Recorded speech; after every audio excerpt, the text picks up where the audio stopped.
the Agile brand.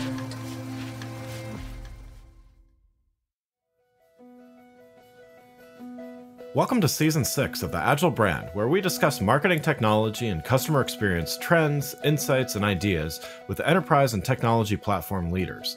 We focus on the people, processes, data, and platforms that make brands successful, scalable, customer-focused, and sustainable. This is what makes an Agile brand. I'm your host, Greg Kihlstrom, advising Fortune 1000 brands on MarTech, marketing operations, and CX, best-selling author and speaker. The Agile Brand Podcast is brought to you by TechSystems, an industry leader in full-stack technology services, talent services, and real-world application. For more information, go to teksystems.com. Now let's get on to the show. Is your marketing team ready for the future? As the lines between physical and digital blur and buyer journeys become more non-linear than ever, those who fail to adapt may find themselves left behind. I'm here at Opticon 2024 in San Antonio, Texas, and getting the opportunity to see a lot of inspiring ideas from some of the world's leading brands and hearing all about Optimizely's platform and how it enables one-to-one personalization, streamlined content operations, and incorporates the latest generative AI features. Today, we're diving into the future of marketing with Izabela Misiorny, Chief Marketing Officer at Siteimprove. We'll explore how marketing strategies must evolve to stay ahead, from upgrading the funnel to mastering AI tools and creating quality-first content. Izabela, welcome to the show. Thank you so much. I'm excited to be here. Yeah, looking forward to talking about this with you. Before we dive in, why don't you start by telling us a little bit about yourself and your background? Yes, so my name is Izabela Misiorny and I'm the Chief Marketing Officer at Siteimprove. And I've been at Siteimprove for almost 5 years now. And it's been an incredible journey because we are here at Siteimprove. Our goal is to empower marketing teams and accessibility teams to perfect their digital presence, from digital accessibility through content quality to SEO and analytics. So of course, as a marketer, that's such an exciting space to be, right? And offer something for fellow marketers. Yeah, that's great. So yeah, we're gonna talk about quite a few things here. And I guess just to give, for those less familiar with Siteimprove, could you talk a little bit about, what is the Siteimprove platform? Yes, so Siteimprove, exactly as you mentioned, we are a software vendor and we offer a platform that allows you to optimize your digital presence. And when we say optimize digital presence, it means looking at everything from, is your content accessible? Is it without errors, without broken links, right? Is it optimized for search? And also, how can you understand your customers? So it's the whole analytics part, right? Like we are providing you insights on where your users are, how they are interacting with your content. So it is very much for us. Our goal is to provide marketers with this super easy to use platform where so you can log in and say, hey, I have all the data, I have all the insights I need. I know how to make my decisions about which content to optimize, which content to kill, which content to produce. Great. So yeah, we're gonna talk quite a bit about most of that today. So yeah, let's dive in. And I wanted to start by talking about upgrading the marketing funnel for non-linear journeys. A lot of teams focused on one single channel and kind of the old way of thinking. So you've mentioned that the marketing funnel needs this 21st century upgrade. What exactly do you mean by that, especially in the context of the non-linear, TikTokified buyer journeys? Yes, so at Siteimprove, we've been thinking a lot about the funnel, right, and how marketers show up in the world. The traditional marketing funnel is exactly what it says. It is traditional. I don't know if you know, it has been created in 1898. Oh, wow. Yes, right? A little while. Exactly. Yeah. It's over 100 years ago. Time for an upgrade. It's pretty incredible that as marketers, we still use it, right? And we know our buyer journeys are non-linear anymore, right? Like think about yourself. Like we talk about this messy middle where you research, you jump from consideration to intent to awareness, right? It's very, it's a little bit like our brain synapses, right? Kind of like jumping around. So we think it needs an upgrade, right? And the whole idea is, the whole idea with the traditional funnel was, how can I understand my customers, right? So the question is, now that we know that users are interacting with content differently and with your brand differently, it's also still about the understanding, right? So we need to make sure that the way we think about the funnel is anchored in customer understanding. Got it, got it. So how can marketing teams adopt this kind of thinking? How do they rethink their mid-funnel strategies to better engage audiences who are doing exactly what you're saying, jumping between channels, formats, even decision processes, all of that? Yes. So mid-funnel, as I mentioned, it's exactly that messy middle, right? And that becomes the most important part of interaction, because that's exactly where you are, even without actually clicking on ads, right, or interacting with specific brand content. That's where you are actually making your decisions, right? So these mid-funnel strategies have to focus now on trust and responding to users' intent, right, and responding to users' need. So it's no longer about stuffing keywords, right, and being like, hey, this is the top of funnel keyword, I will just put it on my website and people will come. No, it is really about making sure that you use the mid-funnel to actually not create this passive communication towards your customers, but think about, okay, how am I addressing their intent, and how can I make it interactive as a brand, right? How am I adding value to my user? Because with all the generic content created now by ChatGPT and Claude and whatever, right? It is the only way to stand out is if you can say, hey, my brand stands for this topic. This is my niche. This is what I know about. This is my expertise, and this is how I can help you as a user. Yeah, yeah. And I think that's a great segue to the next topic, because, to your point, the easier content gets, is to make with, AI tools and things like that, the more of it, but the quality doesn't necessarily go up. It's quantity, right? So how do we look at quality first content in the era of this, generative AI and search generative experience? So I wanted to, start here with, with search engines increasingly prioritizing quality in rankings, how should marketers adjust their content strategies to remain competitive here? Yes. And that's exactly also the question we have at Siteimprove almost every day. And I hear it from our customers every day, right? Because number one problem right now in the industry that I hear from customers is my traffic is dropping, right? How do I bring my customers to my content?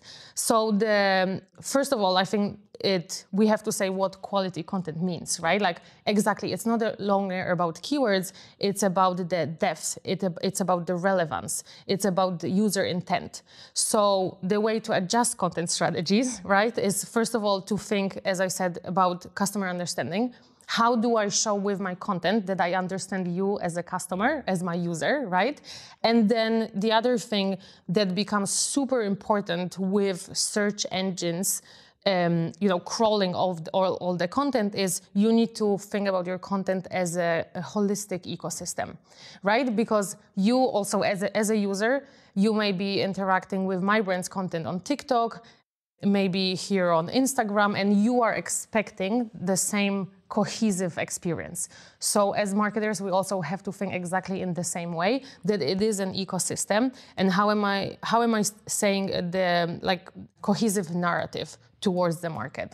Right, yeah, because to your point, I think there's some people are using at least 5 or 6 channels per purchase or something like that, I saw. Yeah. Easily, exactly. Yeah. And another thing to it is exactly, it's not only online, right? It's also the offline experiences. And another one of my favorite topics is also when you, for example, use Amazon and you have this amazing experience, that raises your expectation towards other vendors. So then imagine you have to use an app from your energy provider and it's a really bad experience. You're like, I don't have to do this, right? Right. Please do better. Right. And that's exactly, and we have to deal with this as marketers, right? And we have to adjust to that. So even though, for example, for my team, even though we are in B2B space, right? We always look outside and say, what is the best B2C experience that you get? Because that's the expectation from your users. Yeah, because B2B buyers are B2C consumers after 5 p.m. or whatever you want to, probably even during work, but exactly, they are also people. right, exactly. Good to remember, you know. So, you know, in terms of this and keeping this multi-channel and putting a focus on quality, what are the top, you know, methods or tools that you'd recommend for, you know, making sure that content meets those expectations? Yes, let me start with the tools. So obviously tools like content optimization platforms, right? So Siteimprove and MarketMuse, for example, of course, we help you ensure that your content aligns with all the brand standards and also accessibility, right? So that's a very foundational level of ensuring that your content is high quality.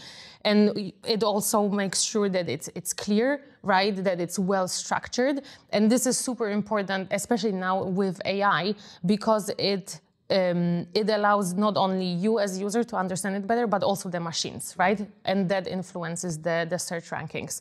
And in terms of strategies in general, very much do not be afraid to leverage AI for content creation and optimization. Everybody does it, right? Like you don't want to get left behind, but remember that you want to keep that human in the loop, right? So you will never, at least not for now, we will not replace that like human-driven strategy and creativity. And one last thing is focusing on this unique value across the content lifecycle. So again, what is your subject matter expertise as a brand, and how do you communicate it to the customers?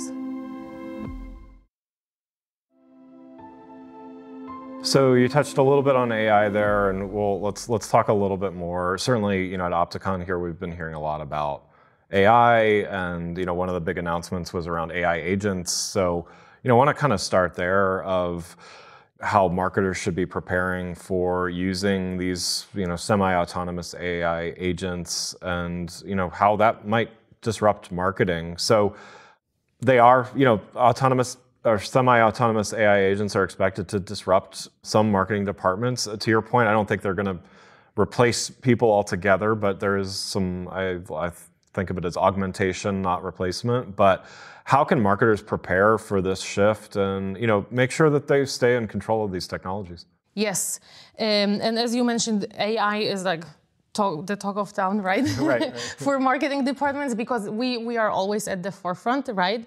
But I think the key is to approach AI as a co-pilot or co-marketer, if you will, right? And not exactly as you said, not a replacement. We mentioned like there's this saying, right, that your job will not be replaced by AI, but could be replaced by someone who knows how to use AI. And I think that's a great way to look at it, right? Like we have to invest, and I think as marketers we have a responsibility to invest in understanding how to use AI. What are the strengths? What are the limitations? I mean, my personal example is, you know, when ChatGPT came out. Once you start using it, it's just so easy to understand what the limitation is, right? Because you see, okay, you know, it's great, for example, to start your ideation, so you are not sitting there, staring at a blank page. So it's a great start. But for me, for example, it's never a finished product, right? Like you always have to make some tweaks, and that's why, you know, it is your responsibility to start using it, to understand how it works. And it also means, you know, you are fostering the culture of experimentation, right? And I think as a marketing leader, this is extremely important for me, right? To make sure that people on my team are open to that change, but also understand their responsibility in, first of all, educating themselves. And secondly, in not thinking, okay, you know, this is out of my control. I'm like, completely hands off, whatever happens, right? So I think that kind of approach and making sure that, okay, yes, I understand that, you know, I can optimize maybe parts of my workflow, but then how do I figure out where to add my expertise and my creativity and my humanity? So figuring out that value add part of the whole process. Yeah, I mean, it's kind of a partnership, right? I mean, exactly. Yeah. So, you know, given that, and you know, anyone that's been, I've been doing this for a few years myself, and I've certainly seen a lot of trends come, and kind of the role of the marketers and the skills that marketers need to understand shift over the years. Given this and where AI is headed and its continued role, like what are some of the key skills that teams should focus on developing now to be able to leverage AI effectively? That's a great question, and I think I want to mention three. So I would start that it all starts with a foundation in data literacy, right? I think, sometimes as marketers, maybe we want to say, hey, we're just like, they're being creative, but you have to understand a little bit how it works, right? Because that allows you to understand how AI works and why it works that way, and that allows you to kind of to respond to it, right? And allows you to make informed decision about which AI tools you want to use, right? Because obviously there's so many. We say AI, but it means so many things, yeah, right? That's a big umbrella. Exactly. And then the second one is this adaptability, right? So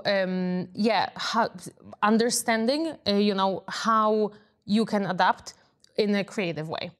And finally, I think it is very much about kind of being strategic about how you implement it.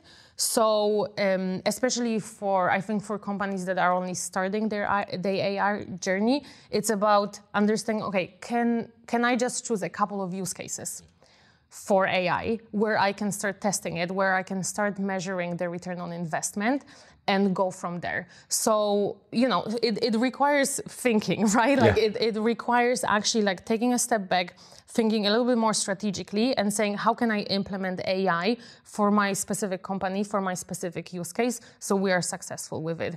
And I think the biggest problem I see also talking to customers is that we go into these situations with such overwhelming expectation. We're like, we'll start using AI, we will see return on investment in 3 months, it's gonna be amazing. And it's never this, right? Like AI is still a tool, right? So why would we expect a return on investment in 3 years in a tool that is supposedly not AI powered and something else from an AI powered tool, right? Yeah. So common sense. Yeah, but a lot of with the hype, I think, comes just unrealistic expectations. So yeah, but I like the other thing that you were touching on, which is thinking strategically and about AI and having teams focus on that actually emphasizes what humans are best at in the first place. So I think it actually underscores the whole difference between AI. It does a lot of things very, very well, but it doesn't replace the strategic thinking or tying abstract ideas together and all those things that make us valuable as humans, right? Exactly, and I think that's a good news for all of us. Yeah, we got a few years at least, right? Yeah. Yes. So looking ahead, as you mentioned, it's not just digital, even it's physical experiences as well. As these experiences continue to blur, what do you see as some trends that marketers should be ready for in the near future? And what advice would you give to marketers to stay ahead of them? Mm-hmm. So definitely, exactly with our ability to produce so much content at scale, one of them that we already see is this hyper-personalization. So again, we as consumers, we are expecting more and more to just be understood, right? And like have answers to our questions. So definitely that's one of the ones deeply impacting marketing teams, right? Because you need all these content variations to personalize it, right? And it becomes this segment of one, right? Where you have to address specific user needs. And another trend I think is the conversational AI, right? Like all these chatbots, and we are more and more used to interacting in a very natural way with the machines. So that's another thing, right? Like how am I feeding into these AI agents with content that is conversational, that sounds natural. And finally, it is about predictive analytics, right? So it is not only like Gen AI and AI producing content, but also producing all the data and insights that we are getting and responding to that. And the way to prepare, I think definitely it is, as I mentioned a little bit before about the skills for marketing leaders, is on one hand, you want to have this foundation of technical skills, right? And understanding how it works. And then obviously the creative part, right? So skills like storytelling and being able to think logically, being able to think strategically, that will still definitely, as you mentioned, at least for the next couple of years, be super important. So let's not forget about that. Yeah, love it. So two last things before we wrap up here. We're here at Opticon 2024 in San Antonio. What's been a highlight so far for you? Definitely connecting with other marketers and other marketing leaders. I think this it's such a beautiful place exactly to connect with others and say, hey, we are actually all facing the same problems, right? Like independently of industry, we all have these incredible expectations from our stakeholders to address, and exactly being like, oh, are you using AI? How are we using AI? Like, can you as a marketing team drive our AI adoption? And just seeing, okay, how can we solve it together, as marketers? To ultimately, again, I think definitely the guiding principle is also always, it is about the customer, right? So let's not forget that we don't want to say, oh, we are adopting AI because it's the hype. No, let's adopt AI if it makes sense because we are making our customers' lives better. Yeah. Yeah, I write a newsletter called AI Isn't a Goal or a Strategy, so it's totally with you there. Yeah, love it. Well, last question. I ask this to all my guests, so always like to hear what people think here. So, what do you do to stay agile in your role, and how do you find a way to do it consistently? Okay. I think for me, agility starts with clarity of purpose. So my purpose is exactly like to stay ahead of trends, like to keep informed, right? Like to be customer centric. So for me, I always very tactically, right, just like block off time on my calendar. On one hand, to just do thinking, right? Yeah. I mean, I think AI speeds up a lot of stuff, but it will not speed up your thinking processes, right? So I think it is extremely important to block off time for just strategic thinking, go for a walk, look at water, look at the trees, and like get inspired. So that's one thing I block off for. And then like the other block I have is exactly talking to customers, right? I think it's so powerful because sometimes, a customer will say a word here or there, and you're like, yes, that's exactly it. Like, that's the insight I need to make your life better now. And how do I do it consistently? Again, like, it's just about blocking it on your calendar. But I also think consistency comes down to feedback loops, right? Like consistently meeting with my team, making sure that we have these feedback loops, that we react to that we act on it. Yeah, I love it. Well, again, I'd like to thank Izabela Misiorny, Chief Marketing Officer at Siteimprove, for joining us today. To learn more about Izabela, Siteimprove, and Optimizely, follow the links in the show notes. Thanks again for listening to the Agile Brand, brought to you by Tech Systems. If you enjoyed the show, please take a minute to subscribe and leave us a rating so that others can find the show more easily. You can access more episodes of the show at www.gregkihlstrom.com. That's GregKihlstrom.com. While you're there, check out my series of best-selling Agile brand guides covering a wide variety of marketing technology topics, or you can search for Greg Kihlstrom on Amazon. The Agile brand is produced by Missing Link, a Latina-owned, strategy-driven, creatively fueled production co-op. From ideation to creation, they craft human connections through intelligent, engaging, and informative content. Until next time, stay agile. The Agile Brand.